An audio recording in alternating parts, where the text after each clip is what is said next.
Philip, I don't want to get too much into the Harry issue. I want to deal with the way the BBC handled that interview last week. Last Friday it was. Now, I don't actually blame the BBC. A lot of people criticise the BBC for saying it should have put Reform UK's political revolution at the top of its news agenda on Friday. As a journalist, I don't actually agree. I would have led on Prince Harry every day of the damn week. It will get more reaction. That interview suddenly erupted, if you like, on Friday after he lost his court case as he forlornly tried to get armed cop protection whenever he visits the country. He lost that case, and like a spoilt brat who didn't get his own way, he stamped his foot, threw his toys out of the pram and gave this remarkable interview, which was full of deranged claptrap, absolute nonsense, from a man, in my view, in the depths of some kind of paranoia, who doesn't understand the way the country works, came across as thick and paranoid and just a man who's lost all touch with reality. But nevertheless, a great interview. Now, him giving that interview, right, the interviewer should have challenged him a few times. You know, wait a minute, you say that your king, that your dad, the king, conspires with shady men from the government and they all want to get you killed. And your family. You say that. Are you sure you really mean that? That's what I would have said. Please justify that extraordinary statement. Instead, he was just allowed to continue with this admittedly compelling diatribe. I've never seen anything like it. I watched the whole thing. OK, so the interviewer, shall we say, isn't going to get the sort of Robin Day Interviewer of the Year award anytime soon. But subsequent to the interview, in which he made bizarre allegations against the royal family and bizarre allegations against the Home Office, the BBC did not go to either Buckingham Palace or the Home Office to offer them their right of reply. I mean, that's basic cub reporter stuff in their first week. What on earth? And of course, the BBC subsequently had to apologise and say, you know, we let our normal high standards slip. It was a lapse. What are they talking about? Why didn't they do that, do you think? Well, I think, first of all, they should just change their tactic because it would save a lot of time and trouble. I think it's easiest to announce when they haven't had a lapse of standards. Yeah.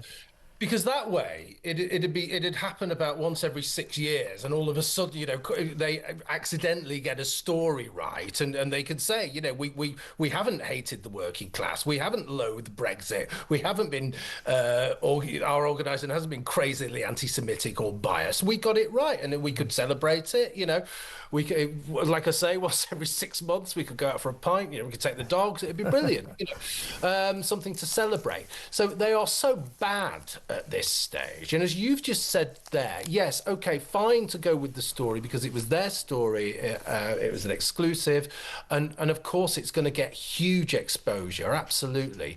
But if they cannot tell their story, if they cannot give the right to reply, these are, as you say, the basics, the absolute fundamentals of journalism. If they cannot do that, they are so lost. Now, this wouldn't matter so much if they were a paper or an independent channel, but they are the national broadcaster. People are paying for them. People have to pay for them if they own a television or they own a radio. So, you know, we have a right, I think, to answers to these questions, but we never get them. And it happens so often that it's blunted by familiarity. Every single big story they get wrong. How many instances of anti-Semitism? How many times have they been, you know, held up for bias? All of those things. It just happens so often. The problem is that people don't care anymore, and people forget that they're paying so much, a license fee that's just gone up, by the way. They're paying for this license fee, and they shouldn't. They should be like me. They should just actually say, well, I'm not going to pay it anymore. And I think that's absolutely what should happen, because this stuff is happening so much. Mm-hmm. Yeah, so the interview was done by journalist Nada Tawfik. She's based in New York. For some reason, she was flown to California. One suspects that for some reason Harry and Meghan rather like her. She gave all these interviews afterwards. My impression of Prince Harry during our exclusive interview. She should have actually given an explanation for why, when he said that the verdict of the appeal court was a classic establishment stitch-up, further insinuating that it was his dad and the government and the Home Office all sitting around making sure that he was kept unsafe, making sure that his family was at risk. Preposterous accusations that she didn't challenge him on. Fair enough. Well, it's not fair enough. It's bad journalism. However, he was ranting on, so even I might have let him carry on digging his own grave, I suppose.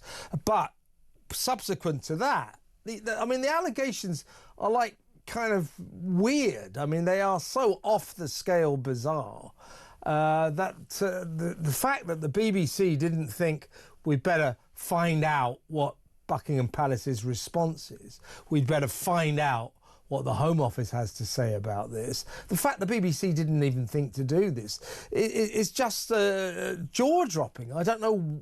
I mean, what is going on at Broadcasting House? Have they forgotten the basic tenets of journalism? Well, I mean, all of this stuff is just veering into crazy conspiracy theory land, isn't it? You know, the kinds of things he was saying, and just not to pull somebody up on that. Yeah.